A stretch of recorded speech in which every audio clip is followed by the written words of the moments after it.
Welcome, everybody, to 52 Living Ideas. I'm delighted to have Brian McVeigh back, and we're talking about his book, The Psychology of the Bible. Okay, so that's what we're going to be talking about. So, Brian, tell me about the history of this book. Okay, so let me begin by, and first of all, I want to thank you again for having me on again. This is very useful for me and very enjoyable, and I'm really energized by what the other people have to say.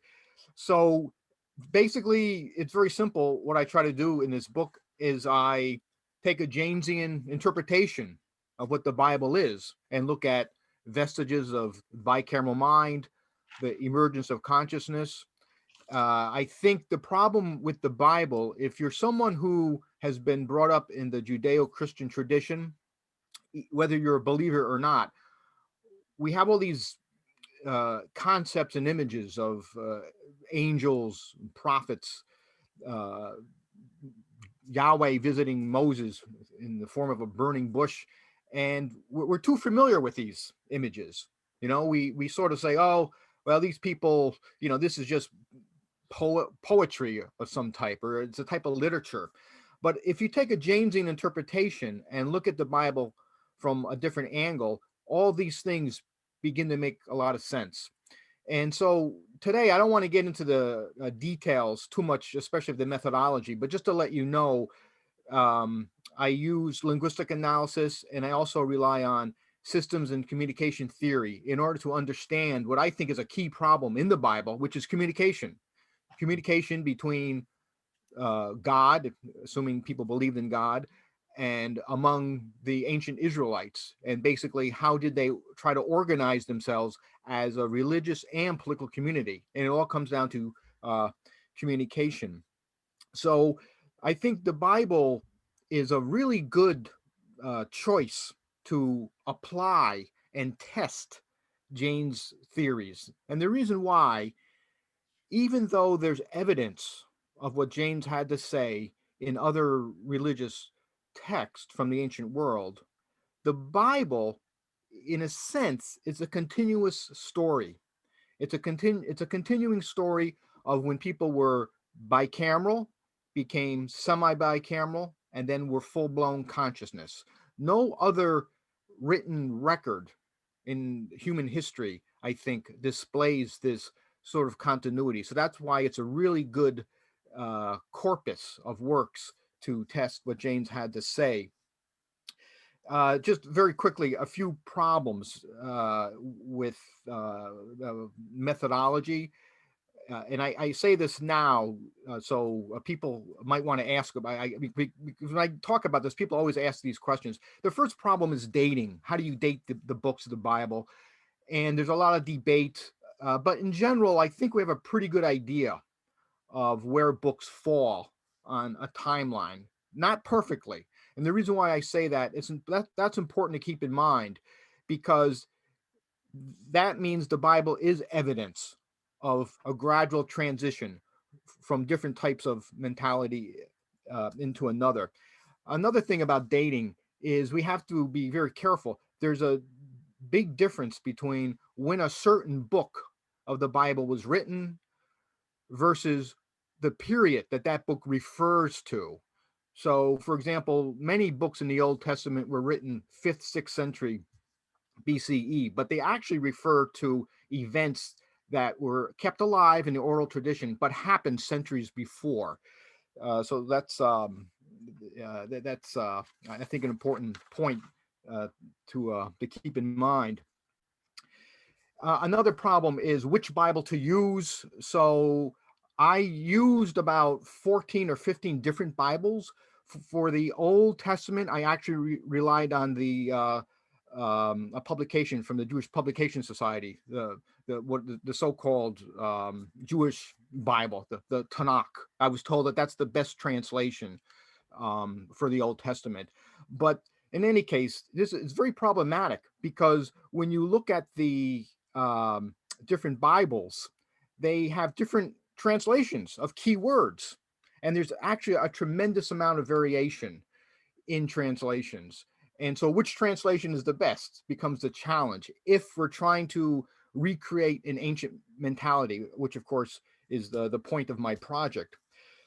Usually I would rely on translations that were more literal, because my thinking is, if Jaynes is right, these people who lived 2,000-3,000 years ago probably had a very different mentality, and that's what we want to describe. And so to me, it's better to not use Bibles that change the language a bit too much, to try to modernize the language, that try to update the language. I don't think that's terribly useful. And to show you how different the translations can be, in one Bible, the word angel appears 231 times. There's another Bible where angel appears 0 times. They use the word messenger or something. Another example, the word soul. So we all assume, at least in the Judeo-Christian tradition, that soul is a basic religious concept. Well, one Bible uses the word soul 458 times. Another Bible uses the word 45 times. And those are just a couple of examples. There are many other examples: angel, spirit, God, vision, dream, idol, that all appear in different, have different values and appear differently depending on which Bible we look at. So let me now turn to what I think is an important aspect of my work, and that is this idea of making decisions and volition. And so when Jaynes talked about consciousness, this is something he spent some time on, talking about how consciousness actually allows us to make more effective, more efficient decisions. And the way I describe it is, I think we should look at the mind as a machine for social communication. Okay, the mind is a machine for social communication, not just for communicating between people, but for communicating within the individual mind, within the individual psyche. That's very important. And what happens as societies became more complex, the bicameral, I'm going to assume that most people here, because we've talked about this before, know what I mean by bicameral. Absolutely. You should take everything, all of Jaynes has given. Okay, good. So as societies became more complex, bicameral mentality just could not keep up with the social changes, the social challenges, because society or communication really is about dealing with the speed of the exchange of information, the exchange of economic resources, economic goods. The quicker people can make decisions, the more efficient a society will be. And that, again, that's a simplistic way of looking at things. But as societies become more complex, communications, decision making, if it can't keep up the pace, you're going to have problems. And of course, that's what would happen eventually when the bicameral mind broke down. So I'm just giving a sort of a theoretical framework of what I look at in the Bible. And just one quick note. sure. If you're watching this on YouTube and you're not familiar with Jaynes, please, there is a playlist down here. Go ahead and look at our introduction to the core concepts of Jaynes, and then start watching the video. You'll get a lot more out of it. Okay, good. Yeah, thank you. So to kind of connect us to the Bible, and there are many examples I give in my book. So I know that some things I'm saying now are a little bit abstract, but I would hope that if you're genuinely interested, you could just refer to my book. If you haven't bought it yet, please let me know. I might be able to send you a complimentary copy. But in any case, what's interesting about the Bible, and this all goes back to communication. So remember, communication is about efficient decision making. There are many strange examples of communication breakdown in the Bible. So, for example, what I call inconsistency between persons. In the book of Numbers, Yahweh is speaking to Moses, Aaron, and Miriam, but he's giving different instructions, different messages. And so these three individuals are not sure who's getting the real word from God. So that's one example. There are other examples, inconsistency between persons of communication breakdown. Another, mistaken identity. So there are instances in the Bible where someone thinks that God is talking to them, but they're not sure. It might be an ordinary mortal, it might be an angel, might be what they call the angel of God. And it's almost as if these individuals are in some sort of hallucinatory dream. And of course, this is what Jaynes would argue. As society became more complex, the bicameral voices became more muddled and confused. And then a final example, inconsistency of communication within the individual person. And the idea here is you'd have one individual who is getting different messages from different supernatural entities or from God. God seems to be contradicting himself. So in any case, this is all evidence, I think, of the breakdown of the bicameral mind. So I'm going to change gears a little bit and talk about what I call the revolutionary religion, or you might call it the revolutionary politics of the early Israelites. And this is an important theme, and hopefully we'll see why later on. Just first, some historical context. So we're talking maybe about the 12th century BCE, 12th century BCE. And at that time, and by the way, I'm simplifying things. There's a lot of debate on who the first Israelites were, where they came from, how they got organized. I appreciate all that. But just for the sake of today's talk, I'm going to keep things a little bit simple. So let's go back to 12th century BCE. The early Israelites were surrounded by other groups of people who were organized into city-states. That was the predominant type of political organization at that time. And actually, it was a religious type of organization, because in these Canaanite city-states, you would have God, king, priesthood, and then commoners. And the idea is that God, whoever the God was, a patron, usually the head God was a patron of a city, would communicate to the king, who would give orders to the priesthood, and then disseminate instructions to the commoners. But the Israelites really, what's interesting, the early Israelites had a very strong anti-monarchy view. They were not big on being told what to do, especially by kings, and they did not. They were probably semi-nomadic. They may settle down, move around a bit, but they didn't want to live within city states. And so, who was their God? Well, of course, Yahweh was, or early version of Yahweh, 12th century BCE.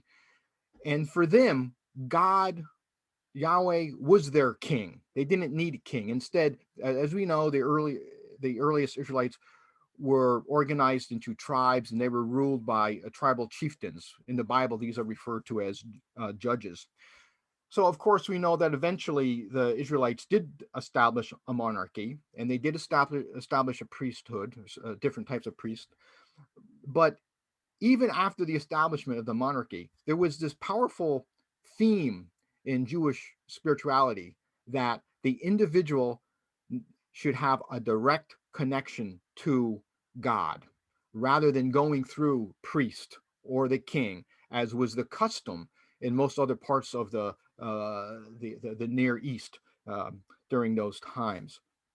So, and speaking of Yahweh, it's important to point out that if you read the Bible carefully, the nature of Yahweh changes dramatically.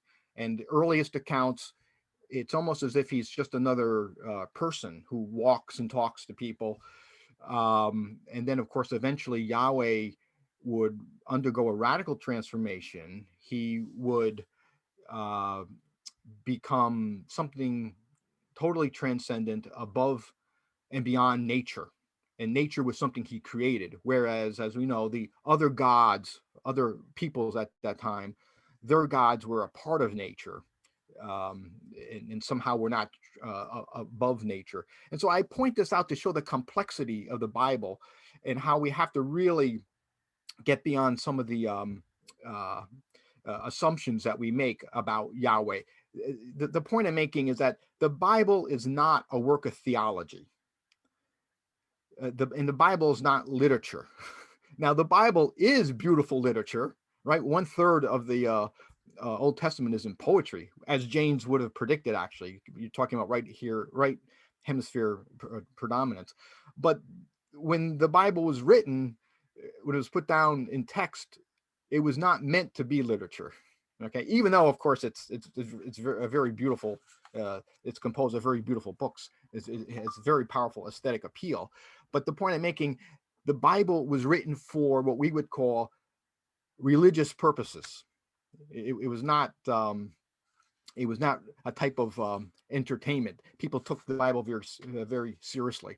So to move on to another topic, I want to introduce this term that I use in my writing. It's called objects of hallucinatory focus.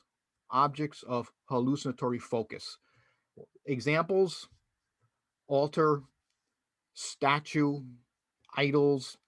And in the Old Testament, of course, as we know, uh, idols, there were strong prohibitions against idols. Objects of hallucinatory focus were intended as um, as a type of, you might say, a device almost to broadcast divine instructions and commandments. In the case of the early Israelites, it was more complicated because um, the the idea is that there are only a very limited range of objects of hallucinatory focus that were used. Um, the Ark of the Covenant, the Tabernacle, perhaps, and something called the Urim and the Thummim, Urim and Thummim, which were probably lots or pebbles, stones of some type that were used in divination, and also the ephod, that's ephod. We're not sure exactly what that was, maybe some sort of ornate robe, an image of some sort. So, as we know, we're very familiar with all this. I think most of us, that what is interesting and unique about the early Israelites is the prohibitions against idolatry. So, what was going on there? And of course, I don't want to go into it too much, or many theories why idolatry, why the early Israelites were so against idolatry. And they took it very seriously, by the way. You could get killed. There are reports of people being executed for communicating with uh, idols. And the important point here I want to make is the fact that there are so many prohibitions against people communicating with objects of hallucinatory focus must mean that many people were doing it, right? So we have to get away from this idea that at least before the 4th, 5th century BCE, people did not have idols. The early Israelites did not have idols. The truth of the matter is probably many families were using some sort of statue, or as I call them, objects of hallucinatory focus. And the idea was to for political purpose, to stabilize the Israelite kingdom. And one way to do this was to make sure everybody was on the same page. Everybody was getting the same instructions from the priesthood, and those instructions, of course, came from Yahweh. And I should also mention the role of the prophets were very important in disseminating Yahweh's views. So, and also there's a lot of attention in many books of the Old Testament to rituals and ritual purity. Of course, that's nothing unique to the Jewish tradition. You find that in all religions. But I think what's important, why they gave so much attention to it, this was an attempt to, if everything you do in your daily life is ritualized, you have to really pay attention to what you're doing. And I think that was a way that the leaders instilled within people to, it was a way to remind people of Yahweh's presence, that Yahweh is everywhere. And by the way, I think that's another reason why there was this sort of revolution in ideas to get rid of images and anything concrete where supposedly gods dwelled, and to propose this very radical idea that God is everywhere. And if God is everywhere, you can hear him everywhere. And if God is everywhere, he's always watching and observing you. So even though, of course, there was a tradition of going to the temple and giving sacrifices in the Jewish tradition, there was also a strong focus on this idea that you do not have to go to a particular place, or you do not have to face a particular idol in order to communicate or receive messages from Yahweh.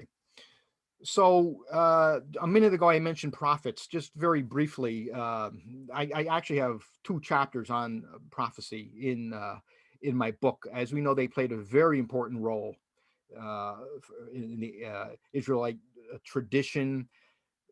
Prophecy, of course, was not, like many things, was not unique to the Israelites. You find prophets in other Near Eastern religious traditions. However, in the case of the Israelites, prophets played, I think, a more predominant role. Prophets could be compared to prophets, for example, in Egypt or Mesopotamia. They were more critical, and they would judge anybody. They would judge the kings. They would judge the common man. Where in other Near Eastern traditions, prophets did not seem to play such a such an important role. So there is a distinction. And also among the ancient Israelites, there was a real concern with, is this a genuine or an authentic, excuse me, a genuine or a false or a fake prophet? Because the idea is, if the prophet is not genuine, then you're not getting uh, the real word, as it were, from the Godhead. So the prophets are important in a Janesian, from a Janesian perspective, of course, because prophecy seems to be a type of what we would call spirit possession. In this case, Yahweh was the spirit of possessing people. Uh, Jaynes makes the point that prophecy is not bicameral communication. Prophecy, rather, is a vestige of communication. And Jaynes actually was a little bit, he was a little unsure of the neurocultural basis of prophecy, what was going on. And he speculated that probably uh, the speech coming from the mouth of a prophet was organized in the left hemisphere, but it was controlled by regions. The behavior was controlled by regions of the right hemisphere. So prophecy seems to have one step in the bicameral mind and another step in the conscious mind. And again, this is perhaps a little bit abstract and vague the way I'm presenting it, but I go into more detail about that in my book. Another key uh, point that I'd like to briefly discuss um, is language. And language, especially in the Old Testament. Um, and what I try to do is look for what I call mental language, or words that describe perception, psychological processes, introspection. And of course, in both especially the Old Testament, but including the New Testament, you really don't have a well-developed psychological language. And so in order to test Jaynes' theory, I came up with what I call the embryonic psycholexicon hypothesis. So embryonic just means something incipient, something not yet fully formed. And then psycholexicon just means words that describe psychological experiences or mental language. And my hypothesis is that you're not really going to find much of that in the Old Testament. You do find some words, but actually many of the words that we think meant something psychological actually were highly concrete, very behavioralistic. Their metaphoric roots are very obvious. So in any case, the point I'm making is you do not have a robust list, a robust vocabulary of mental language in the Old Testament.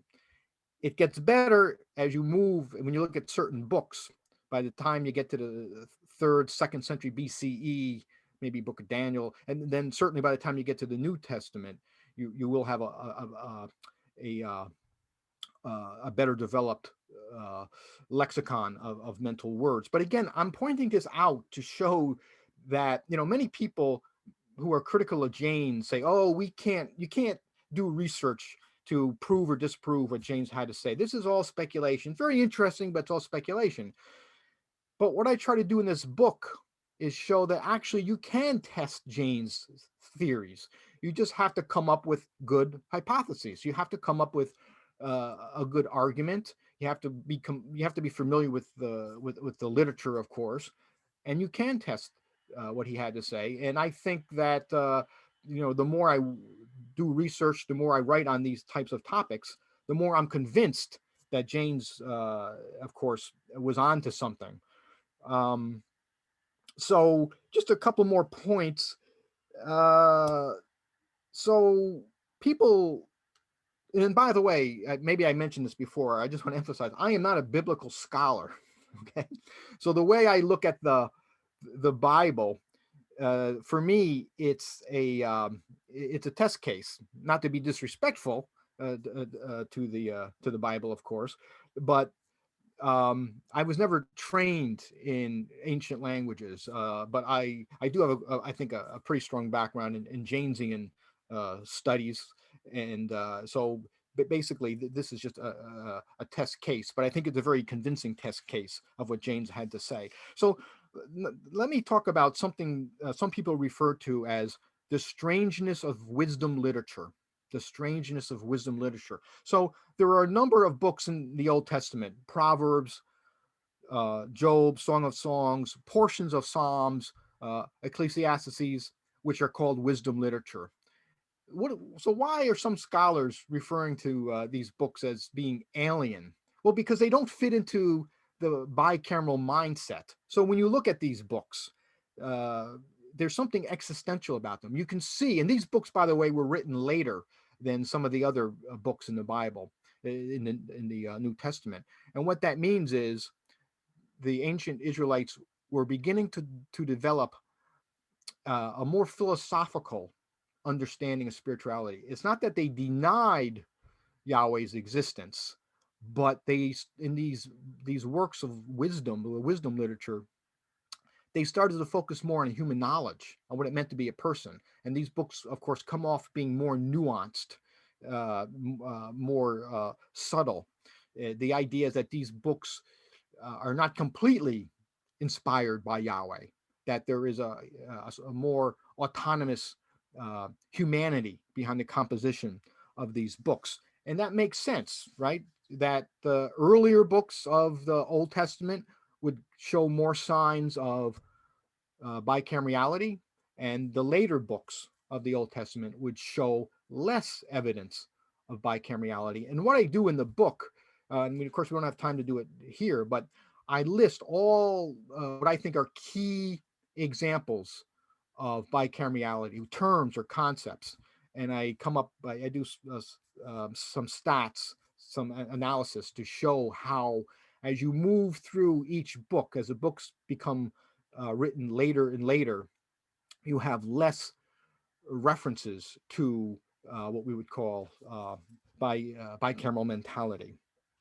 So uh, let me very quickly, just a few comments on the New Testament. So by the time you get to the New Testament, of course, people are conscious. I mean, people in that part of the world were probably fully conscious by maybe 8th, 9th century BCE, though there were there was much evidence, many vestiges, many remnants of the bicameral mind. But in any case, certainly by the time you get to the New Testament, people are fully conscious. And what role does Jesus play? Of course, Jesus is the protagonist, you might say, of the books of the New Testament. And what's different about Jesus? What's special about Jesus? Well, uh, Jesus, of course, takes a very what we might call psychologized view of spirituality. In other words, for Jesus, the idea is that the kingdom is within, right? That's a very modern way of looking at things. Where when you go back, the further you go back in the books of the Old Testament, you get this sense that there is no place inside me. There is no mental space for the kingdom of God to exist. The kingdom of God is a literal place somewhere. And so, in any case, I think it's pretty clear that by the time you get up to the books of the New Testament, you have a very, very different psychology. And by the way, there are a couple of good examples of bicameral vestiges in the New Testament. Demonic possession. So we don't really, to the best of my knowledge, there's not really much demonic possession in the Old Testament. That's more of a New Testament phenomenon. And another vestige of the bicameral mind is glossolalia. And again, somebody might dispute me on this, but I don't think you find glossolalia in the Old Testament. In fact, I should point out, to wrap things up here, that many words that we take for granted, heaven, hell, evil, sin, we assume that these terms were talked about and written about in the Old Testament, when in fact, if you do a careful analysis, it's much more complicated than that. So, for example, there is no clear-cut notion of sin as we think of it, associated with guilt, for example, in the Old Testament. There's no notion of hell. I mean, there's something like it, but not fully developed the way that we would think. So I'm just saying this, that the reason why I'm saying this is we want to be very careful. We don't want to impose our modern mind, our modern assumptions on ancient texts, whether it's the Old Testament or any other a text for that matter. So to get back to Jesus, whoever or whatever Jesus was, whether you're a believer or not, I think it's safe to say that he was a type of wandering holy man, a sort of reformist rabbi. But his message, which resonated with many people at the time, is that we need a new religion. We need a religion that bypasses the old priesthood. We need a religion that is not centered on a king.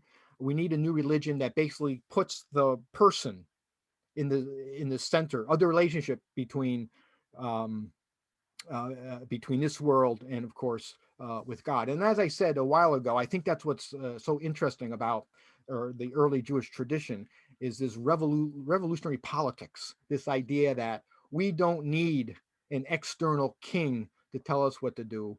All I need is a direct link, a direct line of communication to Yahweh. And really, I think that's what, if you want to look at the Bible as a story, which of course it isn't, because it's a collection of two main books, the Old New Testament, and then also many other books in between. But if you want to step back, to me, I think that's really what the story of the Bible is how a group of people try to figure out, as society became more complex, how can I develop a healthy relationship to ultimate reality, whatever that ultimate reality is, especially as that ultimate reality, as the Godhead, stops communicating with me. And by the 2nd century BCE, there was this tradition of what was called heavenly voice, or the small voice, where apparently some people still were hearing voices. And that tradition, of course, later on, I think would be suppressed. But I just point that out as evidence of bicameral vestiges. So in any case, maybe I'll stop there and open it up for questions and discussion. Sure. So folks, most of you know Bible much better than I do, because I don't know Bible very well. So I'm going to defer to your questions. So if you have questions, I will just ask one question, Brian. Sure. I found it really fascinating about the distinction that you made between idol worship and moving to the concept that God is everywhere and you hear the voice everywhere. So that looks like a very big transition. Could you comment a little bit on that? Because idol worship is kind of fragmented, in the sense that you have an idol, and it could be specific, idol for this particular thing, and then each home can have a different idol, and each, so it's a fragmented way of looking at religion versus God is everywhere. Can you comment a little bit more about that? Sure. So I think there's this idea that Jaynes had, that as our mentality started to transition from bicameral mind to consciousness, that we the balance between what we would call auditory hallucinations and visual hallucinations changed. And in some ways it fits in with the present discussion about the role of idols. In some ways it doesn't, to be honest with you. But in any case, I think what's interesting about auditory hallucinations is that you can't escape them. Where with visual hallucination, you can turn away from the idol. So again, it makes things a bit complicated, right? Because the whole idea, I think, with Yahweh was to get away from this notion that God is in a certain place or in a certain temple. The idea is that God is everywhere, and wherever you go, he's going to be not just watching you, but he can be telling you what to do. But to make things more complicated, of course, that's not what really happened, because as time wore on, fewer and fewer people were having direct auditory hallucinations from Yahweh. And of course, this is where the prophet stepped in to take over, as it were, to make sure that people were still following the dictates of their religion. So in any case, I'm not sure if that answers your Sure. question. No, that's very good. Yeah, the thing is, the problem is that there seems to it's such a complicated story, the relationship between something visual and concrete that you can see and touch, and then something that you can only hear. And it seems like throughout the centuries there was a struggle between both these ways. And at least with the Israelites, for whatever reason, they decided the best way to maintain theopolitical control was to get rid of something that was visual and to focus on something auditory. Okay, one last question before we go on. I want to put on the table a very clear example of text in Bible which is clearly bicameral and text in Bible which is clearly not bicameral. So what examples would you give? And could you maybe use some words of how they actually talk about these things so people have a clear idea of the distinction? So I think if you look at earlier books of prophecy, you will see more evidence of bicamerality. And certainly, I think portions of the Torah seem to be more bicameral. Um, and I think a good example is Amos, the prophet. His, if you read it, he has, by today's standards, it's almost so like an odd relationship with God. It's not a personal relationship. He's basically being told by God to say certain things to other people. It's very clear cut. But then when you move up to, for example, Ecclesiastes, things become much more subtle, more complicated, and it's almost as if people are talking back to God in a way that's maybe not necessarily disrespectful, but God seems now to have moved from the fields or from the temple into this mysterious place that today we call heaven. And God's role in the world, he still has a role in the world in these later wisdom literature writings, but his role, it's not so obvious. He's not speaking directly to the individual, or at least he's not speaking directly to a prophet who would then tell you what you should and shouldn't do. Wonderful. Thank you, Brian. So now I'm going to open it up for questions from people who know a lot more than me. So folks, at this point, just questions. Okay, try to keep questions as brief as possible. This is actually a very large topic that Brian is opening up. And so I want to have as many voices and as many questions as possible. So please keep your questions short. So it's going to be Laura, Claudio, Michelle, Jairo, Brian, and Mike next. Laura, go ahead. Laura, you need to unmute yourself. I'm confused about the notion of one God for all people. Is it one God within a group of people, like one God for the Jews, one God for let's say, looking at today's world, evangelistic, one God for Baptist, one God, or is God going back to ancient time? Is the prophet the one who sort of determines who the God is because it's the word of the prophet more that makes who the God is? Thank you, Laura. Brian, go ahead. So that's a interesting, I mean, that's a big question. It's very interesting because it shows us the complexity of the Bible and how the conception of Yahweh changed. So originally, my understanding is that the early Israelites were not monotheistic. They were not monotheistic. It's more accurate to describe their belief system as henotheism. And the idea with henotheism is that you are told to worship only one God, but you do not deny the existence of other gods. And so probably, at least with the ancient Israelites, they did not become strictly monotheistic until maybe, again, we're guessing here, but maybe 5th, 6th century BCE. There's evidence that right up until that time, Yahweh had to compete with other gods for attention. And this idea of one God, of taking a large pantheon and somehow shrinking it down to several gods or just one God. Actually, this had been tried before in ancient Egypt in the 12th century with Akhenaten. Didn't last very long. It was not strict monotheism, but it was an attempt at sort of what we might call semi-monotheistic Egyptian religion. And later on, the Babylonians also, they would restrict their pantheon down to Marduk.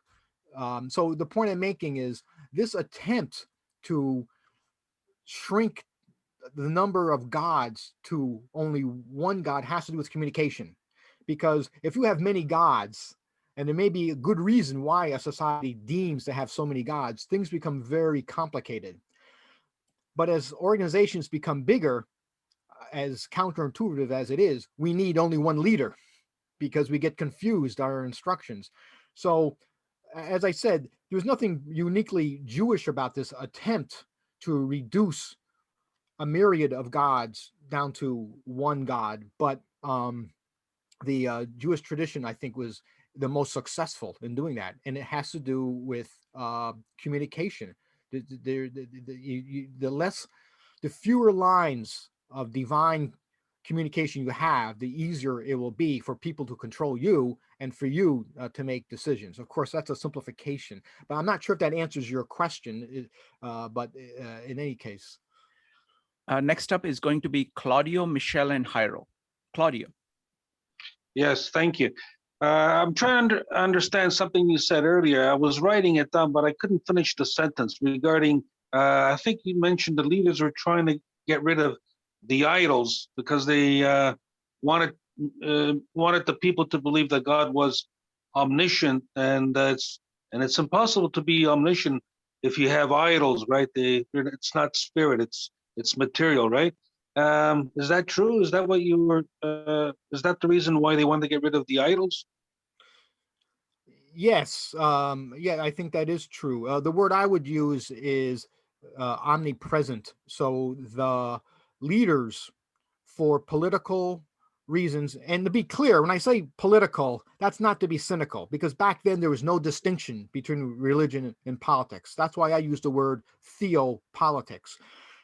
It was the same thing in the minds of ancient peoples. But in any case, if we can make God everywhere, if we can make him omnipresent, then it's easier to control people rather than saying God is only in this place, or he's only he's represented by this idol, he's only in this, at this shrine, in this temple. Of course, the ancient Israelites did have a temple, and there was a sense that God did dwell in the temple, but that idea was competing with this other more powerful idea, I think, that God is beyond and beyond and above nature, that he is everywhere at all times. Next up is Michelle. Hi, thanks. So I follow what you're saying, and I pretty much buy into it, but my question is, today, if we consider ourselves to be fairly sophisticated, conscious human beings, where does mystical or shamanic experiences, where do they fit into this theory? Well, so I think, so when you say shamanism, often that indicates a sort of mystical experience, a mystical experience that a shaman or someone working with a shaman might have. And to what degree is that something, to what degree is that a vestige of bicamerality? I mean, I think it is a vestige. Where does it fit in exactly? It's difficult to say. I think maybe the bigger issue here is what role, if we're so sophisticated, why do we need something like shamanism or other religions for that matter? And this is where we don't want to misinterpret Jaynes. So Jaynes was not making the argument that that religion is solely grounded in psychology. It is in some ways, but religion actually has many social, political, and economic uses and different functions. And I just want to mention that. Again, that probably, I'm not sure if that answers your question. Hopefully it gives some clarification. But with, to get back to what you were saying about shamanism, again, it depends what type of shamanism you're talking about. There are different traditions within shamanism, and there are different practices, different experiences. But overall, I think that shamanism, like many other religions, has this search for authorization. And so regardless, despite the fact that religion fulfills many functions for a society, one key function it does is, of course, it gives us, it tries to answer some of the questions of why we're here in the first place. Thank you, Brian. Jairo has a basic question. He's asking, can you recap what bicameral mind is? Yes. So bicameral was this theory developed by Julian Jaynes about a different mentality. So the word bicameral just means two rooms or two chambers. And bicameral really is a political science term where you have a legislature that's divided into an upper house and a lower house, sort of like the Senate and the House of Representatives is a bicameral political organization.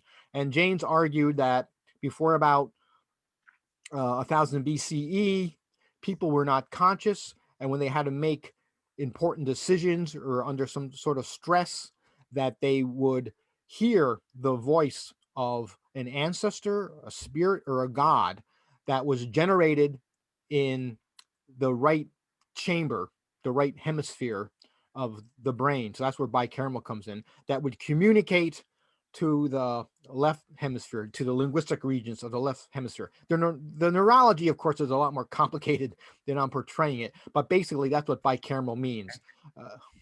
That's good. Thank you. Next up is going to be Brian, Mike, Bowden, and Jade. Brian. So I have two related questions.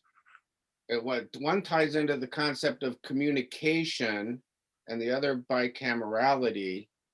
There's an event in the Bible, and I think it's historically established as well, that when the Israeli elite, so the priests, returned from Babylon, of course they were released by Cyrus, who was declared to be the Messiah in the Old Testament. In any event, the Israelis were released, or the priests were released. They went back to Judea. I think they went back, well, their return to Judea was in part the establishment, I believe, of a military colony for Cyrus and his empire to stand against the Egyptians. But that's a kind of a side, not necessarily a side point, but the event that really strikes me is that when the priests came back, one of them was Ezra, and he read the Bible. It had been reworked, in exile in Babylon. He read the Bible to the Israelis, and among other things, told the Israelis who were there, most of whom were illiterate, that's why he read it, told them that they had to abandon their Canaanite wives. And the thing that always amazes me, and there were reasons for that, the Canaanites worshipped the female god, so and not Yahweh alone. So the thing that always amazes me is that the Israelis did that. So that was, you could say it's the word of God, but it was the messenger was Ezra. And this was all made possible because of the developments in scribal, kind of the shift from ritual and bicameral towards more of a scribal approach. And in effect, I think it allowed the Israelis to be manipulated. These illiterate farmers abandoned their wives. So what do you think about that? Yes. So actually, I think probably something like, I think the historical record is clear on that something like that did happen. However, we don't really know how quickly it happened, how quickly the Israelites abandoned their wives, if they all did. What I'm saying is that it was probably more complicated than is portrayed. I think that, and that's just, when you study history, we have to make a distinction between what historical record reports versus what happened. And what happened is always much more complicated than what we think. Okay, next we're going to go to Mike, Bowden, and Jade. Mike, do you have a question? Yes, I have a question.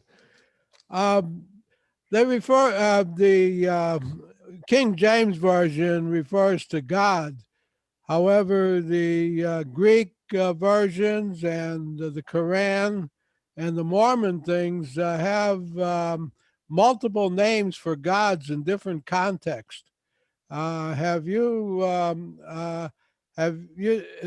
there is interpretations that give different aspects of them, of the different names. They also talk about 14 names of different kinds of angels, or different angels. And Lucifer is in the Old Testament as one of the fallen angels and appears in Genesis and Isaiah.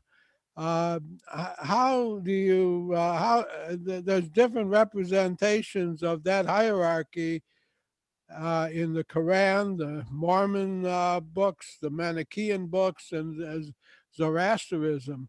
So there's information lost by just translating it as God, and that there is a family of God, of supreme beings, although like in the Greek and Hindu, there's one supreme God. Do you have any feeling as to how that maps into the Julian Jaynes thesis and your thesis? So that's a lot of material there to respond to. But as I said at the beginning of today's podcast, so it really depends which Bible you look at, which one you're using. You're going to get very different interpretations. And Yahweh as a God, his nature, his descriptions, whatever he was, did not really stabilize, did not become firm until, again, maybe the 5th, 6th century BCE. Before that, Yahweh was described in many different ways. Again, this shows us, as I said, it shows us two things. One, the challenge of trying to interpret these ancient texts. But then the other thing is it shows us that we can't assume that when you're talking centuries, that there was one definition of God. And some of the other things you mentioned, the Book of Mormon, the Quran, of course, these texts were written much later. They were inspired by the Judeo-Christian tradition, of course, but they're by the time they were written, of course, so much history had passed. And as far as the angels, so yes, Lucifer was an angel. In the Judeo-Christian tradition, I mean, I was brought up, this idea that there's a devil and that he's evil. But if you read the Old Testament, actually, who they called Satan did not necessarily seem evil. He was a troublemaker who worked with God, for example, to torment Job.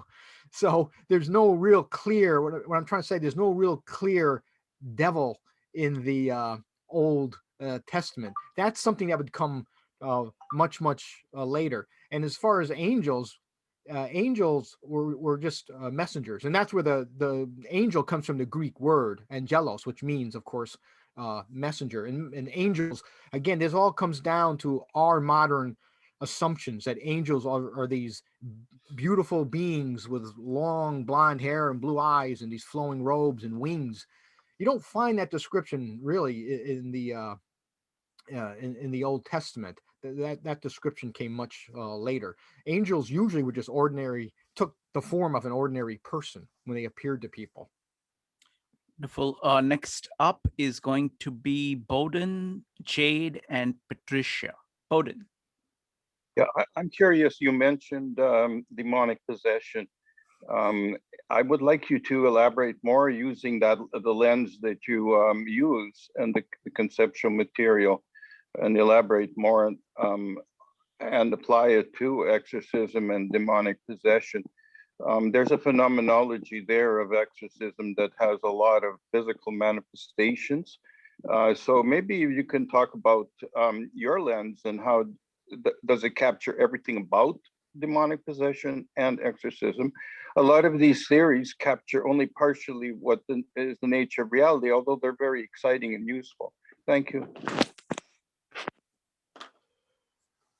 Well, as I said, demonic possession, which is something that occurs all over the world in different cultures. It's described differently. In the Christian tradition, demonic possession, actually, the images we have, most of those images come from the Middle Ages. But those images are rooted in the Christian New Testament. And offhand, I'm not sure. I actually don't think there are too many descriptions of demonic possession in the New Testament. There are some, of course, some notable ones. But the issue with demonic possession is we have to distinguish between someone is having a bad day, or they're depressed, or they're not doing well in personal relations, and they blame a demon. But there's another type of demonic possession where someone's countenance changes, they start frothing at the mouth, they start speaking what sounds like a foreign language, perhaps, and it's very clear that this person is having some sort of major mental dysfunction. And sometimes in accounts, it's a little bit unclear what people are referring to. Are they referring to demonic possession as just a sort of a way to describe bad luck? Or are they referring to a psychological event? So I'm not sure exactly if that answers your question. But I will say, I think what's interesting is that you don't find, to the best of my knowledge, you don't find demonic possession being talked about in the Old Testament. And the reason why is because that demonic possession is a type of vestige of bicamerality, which simply had not made it onto the stage of Judeo-Christian spirituality yet. Folks, so we'll take 2 more questions, and then we'll go to breakout rooms where we can discuss this, and then we can come back and continue with takeaways and questions. So it's going to be Jade, questions from Jade, and Patricia next. Jade. My questions are, 1, which versions of the Bible were you referring to when you spoke about the Bibles that use the term angel 100-something times and the one that uses the word messenger? So specifically, which Bibles were were the ones that the two that you were referring to, then what were the differences between the messages that were given in the examples with the 3 different messages? I believe you said Yahweh was giving Sarah, someone else. I might have that wrong. And then the last thing is, what criteria are you using for identifying psychological language within the Bible? I think that's, if you're going to answer one, that last one is my primary one. Like, what is the criteria for identifying psychological language or psychological references in the Bible? That's it. Oh, okay. Thank you. So, what criteria? Well, basically, I came up with a definition of mental language. So if a word describes something psychological, something that in most dictionaries is defined in psychological terms, for me, that would be mental language. And so in the book, if you're interested, this is all listed. I relied on the King James version, actually, for different reasons. I list all the major what I think are psychological terms in the Old Testament. So again, I'm not sure if that answers your question. I think the other question you asked about when 3 different individuals were getting mixed messages from Yahweh, that I don't know the chapter or verse, but that is in the book of Numbers. And for your first question, the angels,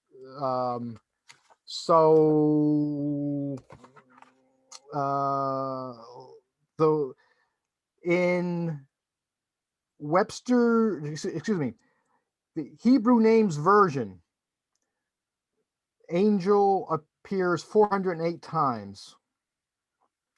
In Young's literal translation, angel appears 0 times. So again, this is all listed in the appendix of my book, if you're interested. Wonderful. So folks, what we're going to do is that we're going to now break up into small groups. We're going to discuss what Brian has talked about. And then when you come back, you'll have a chance to talk about both your takeaways and ask further questions. Starting the breakout rooms now. Claudio, you first. Claudio, go ahead. Let me make sure. Yes, sorry. Yeah, okay. Yes, sorry about that. Yes, hello. Yeah, earlier you mentioned that in one particular Bible, they mentioned the word angel, right? Many times, hundreds of times. And then another Bible, they used the word messenger instead. I'm interested. I'm sure a lot of people are interested because there's a big difference there. There's a messenger implies temporal and physical. Angel implies supernatural. So the importance seems to be the difference seems to be important. Like which came first, and which Bibles have either word? Like, hello. So actually, somebody in my group asked the same question. So angel in Hebrew names version appears 408 times. In Young's literal translation, it appears 0. And there are 12 other Bibles, and it's very, very varied how often the word angel appears. In fact, it's not just angel. I don't know if you can see, but all these words here. I have a chart to show the variation. So, why is that the case? I mean, I think originally, if you look at the older books when in the Old Testament, when the word angel appears, they're describing it probably an ordinary human being who just happens to be a messenger. And then also sometimes they talk about the angel of Yahweh. And sometimes, of course, God appears himself to people. So, what this shows, I think, is the ubiquity, how common it was to experience visitations from supernatural entities or to visit visitations from emissary from Yahweh.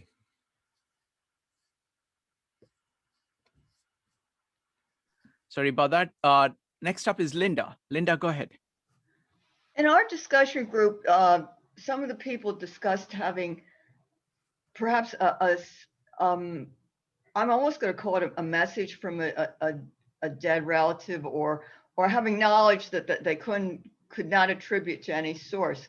I'm wondering if in your investigations of the bicameral mind, there was ever any discussion that we have lost powers with our consciousness. For example, I've often wondered when I've heard about what are considered miraculous healings of illnesses, whether at some point in our history we did not have the power to heal certain illnesses ourselves.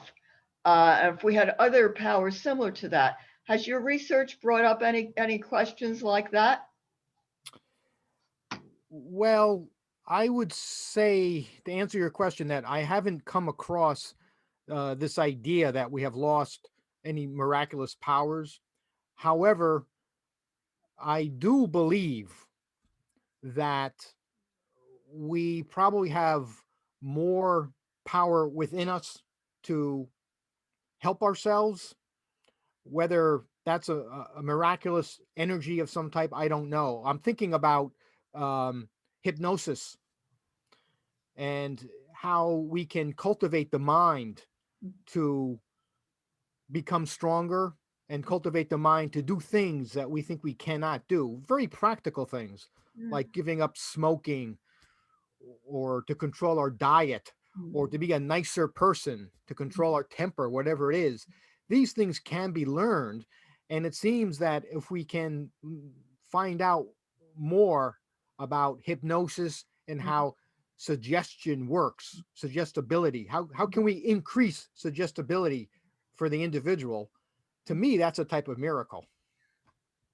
Well, but to build on that, we can actually lower our blood pressure consciously. Sure. We have that ability.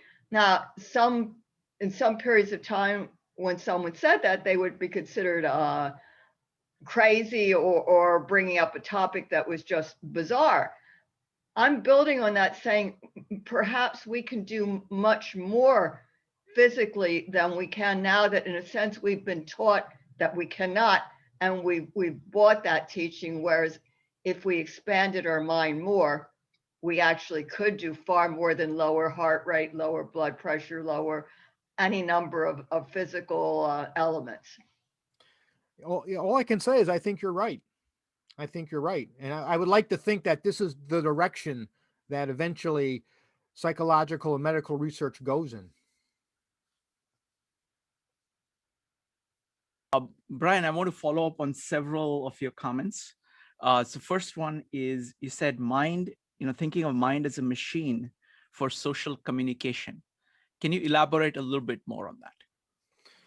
So when I say that, there are two aspects of this communication. One aspect is, as I said, between people. And many times those people have higher power than we do. They're in a hierarchy. And that complicates things because we don't like to be told what to do. And then the other aspect is how different components of the individual mind communicate with each other. And the problem is we often assume when we hear decision or volition that the mind just makes a decision, but that's not true. There's always a part of the mind that has to convince another part of the mind to do something. I mean, we know that from daily life. I know I should not have chocolate cake tonight, right? And I'm having a debate in my mind. I know I should go out for a walk, a 30-minute walk after this podcast. A part of me doesn't want to. So there's a struggle. Those are everyday things, but often the struggles are much more salient, much more significant than that. And this gets back to what Linda was saying, this idea, how can we cultivate a part of our mind to better communicate with, to convince other parts of our mind? So it really comes down to, in military science, they talk about the 3 C's for communication: command, communicate, and control. And those things have to, it's very easy to give a message to somebody or to give a message to yourself, but that doesn't mean that you're going to follow through on the message. There has to be an element of control. So communication is about several different processes occurring at the same time.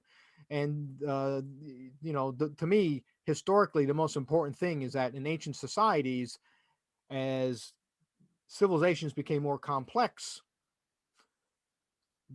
a god telling someone what to do was just too simple. It just didn't work. There were more voices being heard, more complexity. And so this is why the mind had to upgrade itself as a communication machine. It had to learn how to make better decisions, how to deal with more information, how to exchange information in a more effective manner.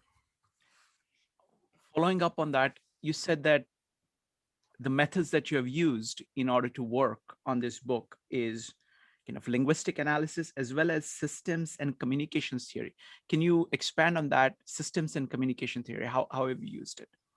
Well, actually, so that concerns what I was just talking about. So anytime we say system, we're talking about something that's composed of different parts. And that if these different parts are not in some sort of equilibrium or some sort of balance, there's going to be a problem. And that's where the communication comes in. So if our mind is not communicating with itself in a healthy way, of course, that's going to cause problems, not just for the individual, but for those around us, whether it's the family, the community, society in general. So there's a lot I could say there. That's 2 or 3 weeks ago, I think we talked about the self as a system, and there are many angles to look at this problem. And one angle that we talked about before is this idea of the I and the me, and that is how conscious people communicate with themselves. This belief that there's an I controlling me, and that me can take many forms. It can be different roles. It can be my body. It can be different thoughts. But the idea here is that if there's a breakdown in communication between the I and the me, of course, we're going to have serious issues. Yeah, no, the thing I find fascinating is that it's not just kind of communication you're doing inside you, but the communication that you're doing with the society around you in the context of changing society and the context of changing consciousness. So you're kind of mapping the change of language as showing these changes both internally within an individual and in social context. Yes, I think that's right. Fascinating. Yeah. Next up is Dave. Yeah, thanks, Shrikant. And Brian, great presentation as always. Well, thank you. Just came to my mind, tying these communication things together, was 100 years ago, we went through the Spanish flu and millions of people were lost. And the upshoot of that was a popularity of seances. The people wanted to communicate with their lost relatives. It just came to mind that this communication we've been talking about internally, whatever. I know it's off track a little bit, but I wonder if you say it's maybe related somehow that people felt that there should be a way to communicate, even though most of these, of course, were scams. Well, sure. I mean, I think communication is what it's all about. That's what we are as beings, as social beings. When communication stops, we feel isolated, we feel alone, we start to grieve. And even for people who have passed away. And actually, this idea of the seances and the mediums, actually, that started to become very popular in the late 1800s. And a lot has been written on that. But I think what's interesting from a Jaynesian perspective is many times people would experience their beloved departed mother or father or child, whatever. They may even hear a voice. And I think that's clear evidence of a vestige of bicamerality. Sometimes people wouldn't hear a voice, but they would report a felt presence, almost as if a physical presence was in the same room with them. And I think that also is an example of vestigial bicameral mentality. I want to follow up also on another point that you made about the difficulty of translation. Translation is a lot more complex than people think, especially when you're talking about translation of work, which was done a long time ago, because you kind of have to have a sense of how that mind works and the difference between that mind and the mind today. There is a natural tendency of just looking at something in the past and imposing the way in which you think about it today on that and saying that that's what they are saying. But many times that's not what they're saying. I found this when I was looking at Aristotle, for example, that the translations vary widely, and to find a good translator is very, very hard, because they really have to have almost like a communion with the mind at that time. So any more thoughts about translation? Because this I find to be universal problem. It doesn't matter, what I'm looking at, and further back the work is, the harder it is. Mm-hmm. Yes, so that's what you're talking about. I think is one of the biggest challenges that not just Jaynesian psychology, but any type of academic research faces. As you just said, the further you go back, it becomes much more difficult, and that's why I, in this project on the Bible, it was very difficult for me because I'm not, as I said, I'm not trained in ancient languages or linguistics, but I knew I had to pay attention to the different translations and figure out, given the context, given the historical period, what is the best translation. And many times in footnotes, I would say, hey, look, I chose this translation, but to be fair, there are other ways to translate this word. We're really not sure what was going on then. So this is I'm glad you brought this up because this is a huge problem. Many words that we assume are originated in the Old Testament actually are not found in the Old Testament. And so we do impose our modern mindset on older civilizations. Right now, I'm working on a project on ancient Egypt. And I struggle with hieroglyphics. I'm trying to learn the basics. I'm not going to say I can read hieroglyphics today, but one thing that has really surprised and disappointed me is how bad the translations are from ancient Egypt. I mean, some modern translators of ancient Egyptian literature, because they view the text as literature, they think it's a type of entertainment when it's not. These were real religious psychological experiences. And it struck me how not all Egyptologists, but the works that I've come across, it has struck me how they're not being fair. They're actually doing violence to the original text by not saying, this is what these people meant by this word. Instead, they say, this is what these people probably meant. That's a huge leap of faith that I think is very unfair to understanding humanity in its earlier stages. Brian, I want to show you something. This morning I was reading this. This is called Naneshwari. This is a translation for the longest time. This is basically Bhagavad Gita, which was written around, I think, 2nd century BC or something like that, the written text, maybe a little earlier. And for the longest time, all the scholarship in India was done in Sanskrit. This one is actually the first translation of Bhagavad Gita into vernacular. So this is my native language, Marathi, and this was done in 13th century. Now, 13th century Marathi is very different from normal. So I can read only few words of it. So I have a translation. So I went to look through, on one of my visits to India, I went through all the translations, and I found this one translation which was done in 1880s. So it's a rare book, this one. So this is like 1880s book. So now I'm trying to read what the Bhagavad Gita is saying I read Sanskrit a little bit. I get about 85% of the words. So I'm able to read it with Marathi translations. I'm able to do that because Marathi is based on Sanskrit.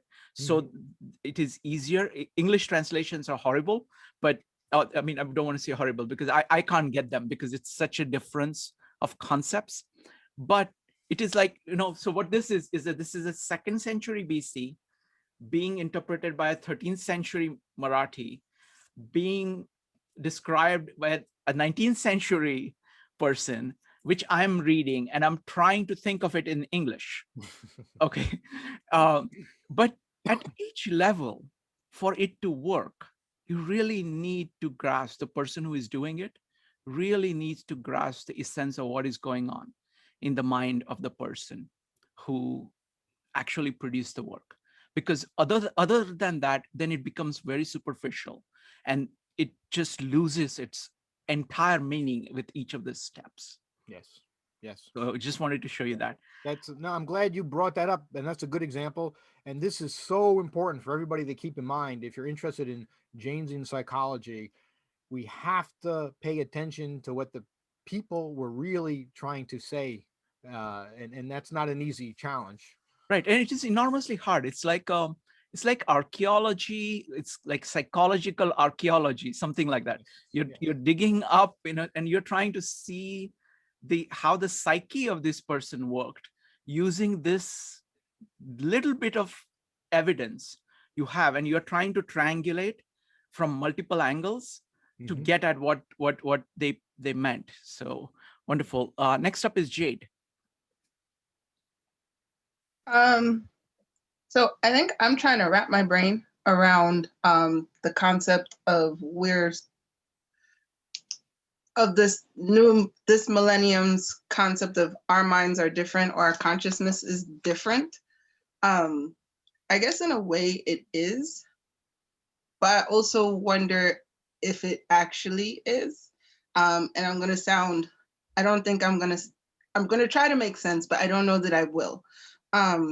So the way I'm trying to explain it is a different frame. Is it that we have a different frame, or is it that we have a different consciousness?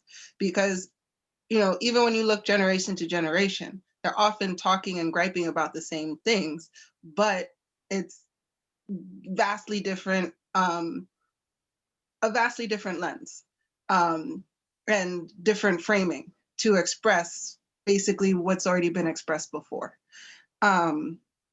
So I'm wondering if it's just that we've augmented the ways that we've leveraged our consciousness, mainly because our relationships with our physical environments kind of dictate that we do. It's like, even if I am the same exact person and you make me a millionaire, I'm going to be my same self, but I'll be behaving differently, so people might think I'm different. Or you put me in with basically no money, same individual, and people will look at them like, I don't recognize you. Your mindset is different. All of these things are different. But is their mindset different, or is just the focus of their consciousness? They're focusing on a different aspect of their consciousness. So I don't have a better way to put that. It's just like different things might be at the forefront because it's relevant. And then other things end up at the back because they're not prioritized, or in the hierarchy of need, you don't need it. Because if the algorithm is going to tell you what to do, then why use your intuition? Why use your bicameral mind?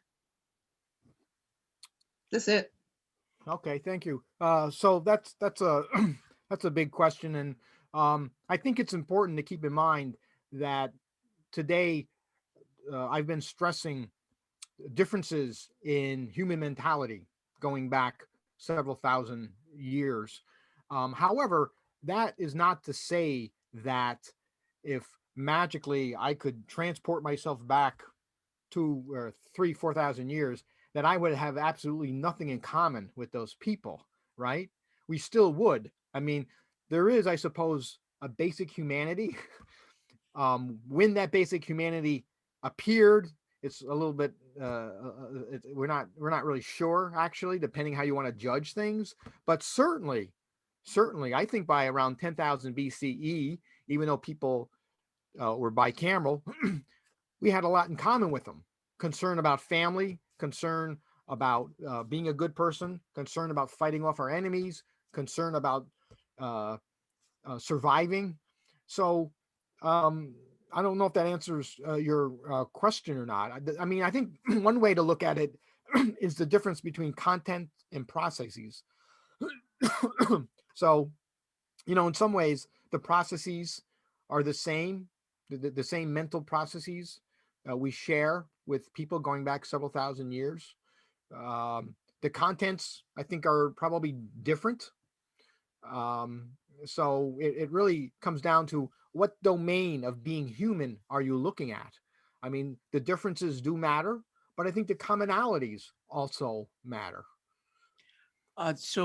Brian, let's elaborate on that. I mean, let's look at the transition from purely oral culture to literate culture, and what the writing, introduction of writing does for you. I mean, the concerns will remain the same, like the values. We are still human beings. The person who's operating in pre-literate times, and person who is reading and writing and looking at all the traditions of the books and kind of accounting and government laws, etc., in explicit terms. So both these people have families, both these people have to deal with neighbors, they go to work, all of those things remain the same.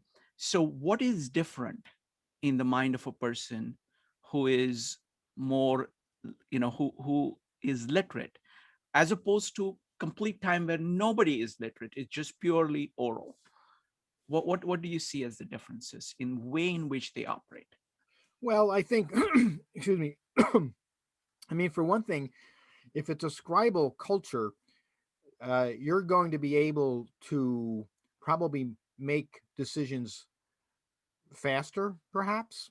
You're going to be able to exchange more information because you're able to store information. If it's a scribal culture, you're going to be able to write down things that happened in the past, but be able to refer to those things to make better decisions going forward in the future. So a scribal culture just gives us another place to not just store knowledge, but to actually use and manipulate knowledge, to compare different events in history, to compare different what we would call computations, for example.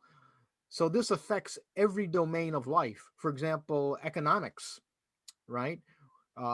Leaders are, if they're able to record information, they're going to be able to make predictions about how many people should be working out in the field to grow crops, for example.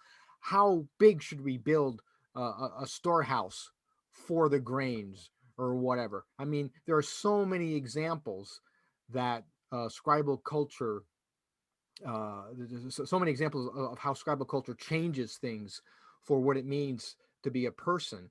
At the same time, I suppose it gives us more things to worry about, right? I mean, there has to be a scribal class that has to be trained, that has to maintain that knowledge. And from a political point of view, it gives a certain class of people more power over other people, because anything that is inscribed is a type of power. It's able to, we're able to keep list of people who we don't like, I suppose. We're able to track their movements. We're able to come up with laws and codes that allow the people in authority to control other people. So it's sort of a good news, bad news scenario. But it of course, we talked a lot about this before, but I think that I sometimes I wonder, I don't even know if we really appreciate yet how much the written word has changed psychological processes themselves. There's a lot written on that, of course. You know, we've talked a lot about this before in this forum. People certainly know about this. People like McVeigh and Walter Ong. But I still wonder that we're just scratching the surface when it comes to seeing how this technology, as Merlin Donald talked about, this exographic information, how that really has rewired the psyche. And I think that's what technology does in general. And I think right now we're witnessing this again. We're witnessing another rewiring of the very neurology that makes up the human psyche. No, that's excellent. But let's talk a little bit more about that writing. I mean, even if I don't mind repeating this, because this is such a huge topic that depending on the repetition, some people will get some aspect, you know, something will strike with them. So writing, I mean, at the personal level, you know, I've always written, you know, for the last 30 years, I've been writing, I've been keeping notebooks. And so I have like 200 notebooks. When I moved, I found out that I had 200 notebooks, about 40,000 pages, about 4 pages a day for the past 30 years. That's the average. And what it does, I mean, writing is my way of actually processing information. So I actually cannot read a book. So for example, I'm reading your book, Brian. So I always have to have my pen with me, because otherwise I can't read, because I have to underline, I have to write on it. I have to kind of keep, because that's my way of actually processing it. So what writing does for me, the way I experience it, is writing externalizes my thoughts so I can look at it. And what that does is that it allows for self-reflective thought. The first time I have a thought, it is not particularly good, you know, because that's my first take. And once I put it down on paper, I'm able to refine it. I'm able to make it more precise. I'm able to correct it. I would not be able to do that. I don't inside my head as well. And what happens is that after doing it again and again and again, I think you are able to edit in your head a little bit better. So it's like, even as a result of writing, the way you start processing in your head, the information also keeps changing. What do you see as, like, if you wanted to say, okay, you're saying, you're absolutely right, that people don't really grasp how big writing is and what it does. So what would you, I mean, how do you experience it? Well, and this is a particularly good question for you, because you have written like 16, 17 books, something like that. And you seem to churn out these books like popcorn. Well, yes. So I guess I think it has something to do with each individual has a different style of processing information. And with me, probably when I was young, I had difficulty hearing, and I did not trust people talking to me. And I always felt that I had to get things written down. And to this day, I do not feel comfortable just speaking off the cuff. I always feel that I have to have some notes. And if I go to a meeting or I talk to somebody, you know, with my clients, especially if it's on the phone with them, I have to take a lot of notes. I'm not one of these people that I just remember things. And I think we're all a bit different in that regard. So that's just my personal preference for doing things. I think writing is very powerful. I mean, you're absolutely right. When I used to teach, I would always tell students, you know, we can do a term paper. There should be different variations. You know, start out with notes. Don't be afraid that you have to write down an argument. Just write down ideas popping in your head, and then eventually those ideas will coalesce and come together. And you used, I think, a very important expression, this idea of editing. So writing allows us to edit psychological processing.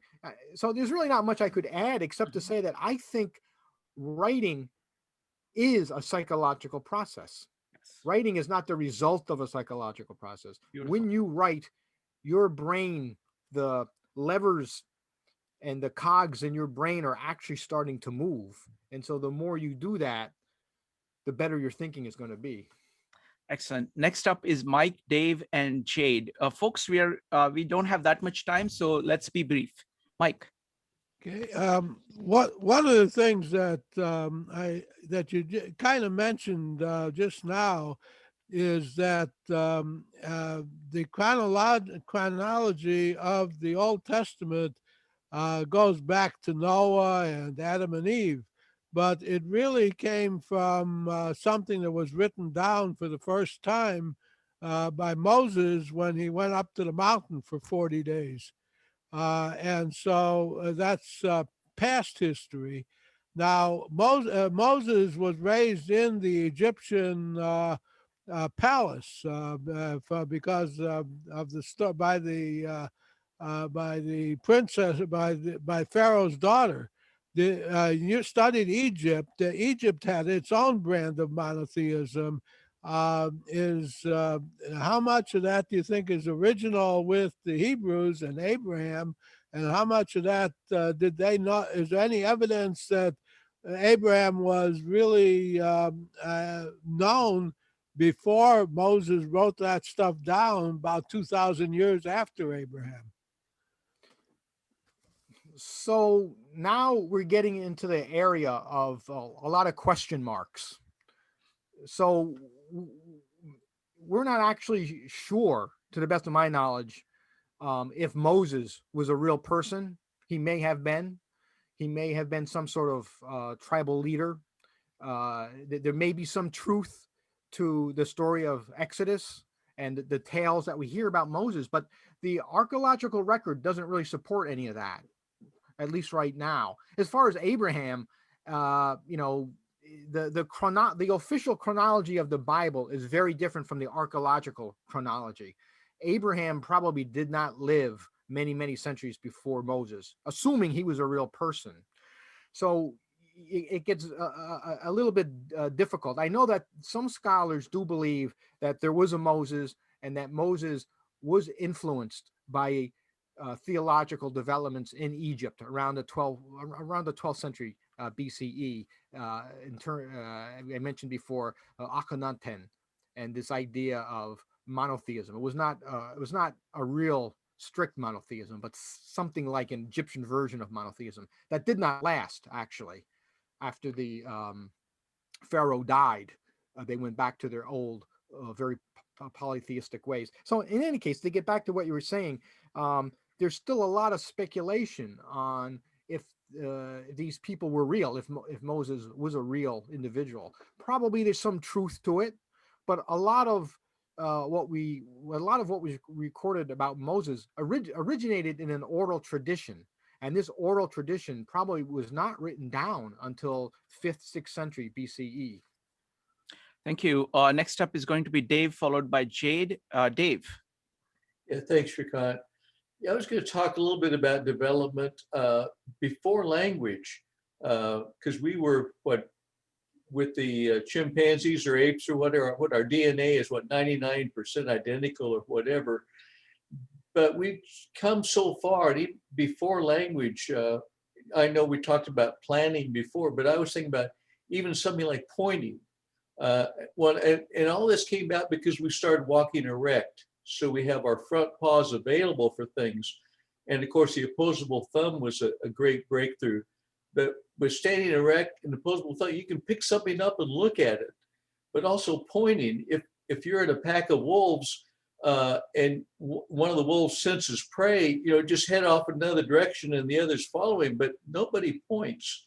But when you stand up erect and you have a hand and a finger, you can, hey, look over there, org. And so, I mean, these things are giant breakthroughs. And of course, if you're a fundamentalist, you believe that God created us 5,000 years ago, exactly like we are today. But if you believe in evolution, this is a very gradual thing. And I know thinking about the mind being drastically different is a hard concept, but these are interesting discussions. Thanks. Okay, thank you.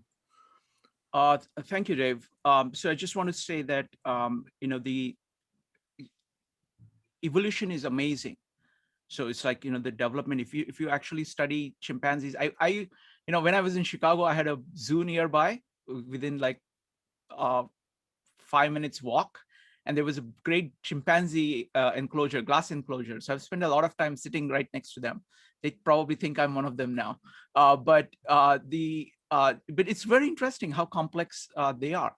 But at the same time, what Julian Jaynes is pointing out is that there are leaps that we have achieved after our evolution. So it's like there is evolution and there is cultural tools. So these tools, for example, writing is a tool that enables us to jump forward in a massive way.